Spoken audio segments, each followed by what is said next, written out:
basically, Islam didn't come to erase everything that was in a people's culture.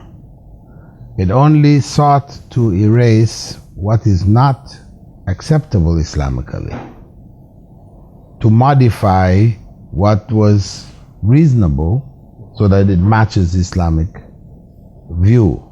So there is a place for culture and tradition, as long as that culture and tradition doesn't go against the Islamic tradition. So we don't want to talk about an Indonesian Islam, or a Pakistani Islam, or an Arab Islam, or an African Islam, or Indian Islam. No, these terms are divisive terms.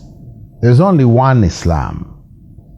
And the culture which Muslims should be following should be the culture of Rasulullah sallallahu alaihi wasallam. That what he taught, those teachings provide the cultural guidelines that the various countries or communities have to live by, But we don't have to all wear the same clothes. We don't have to eat the same food. All these differences, natural differences. There's no harm. But our fundamental teachings of the religion shouldn't vary from country to country.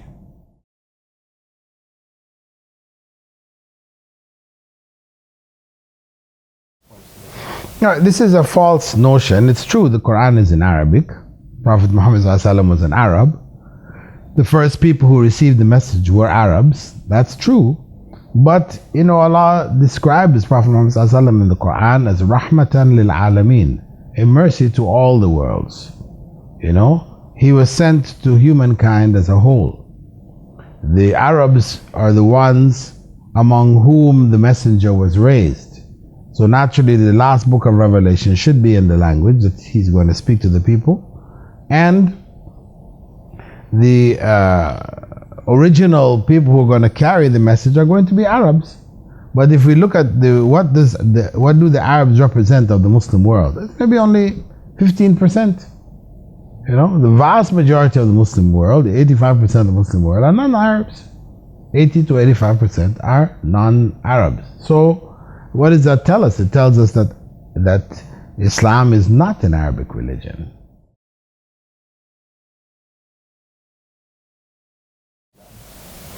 Well, oftentimes, and it's mentioned in the Quran, وَإِذَا قِيلَ لَهُمْ تَعَالَوْا إِلَى مَا أَنزَلَ اللَّهُ وَإِلَى الرَّسُولِ قَالُوا حَسْبُنَا مَا وَجَدْنَا عَلَيْهِ آبَاؤُنَا.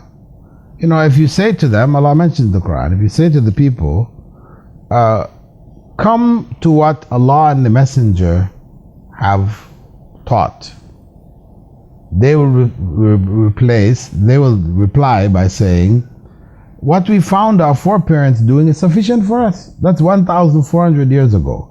Prophet Muhammad ﷺ met with that response. And that's the same response we hear today when we advise some people from cultural backgrounds to do what is actually in the Quran or the Sunnah. They say, well, what our parents were doing was fine. They were all Muslims. You've got a better Islam than they had. You know better. These kinds of arguments. So that is the argument of the traditionalists. What we found our foreparents doing is good enough for us. We don't need to change. So this is something found around the world, and the only solution for that is to spread the true teachings of Islam, especially amongst the youth, who represent now the leaders of the next generation.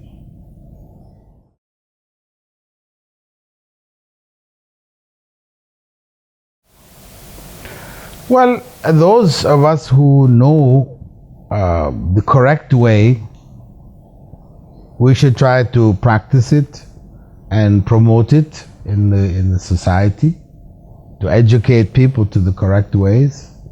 So we remove from our traditions, our practices which go against Islamic teachings.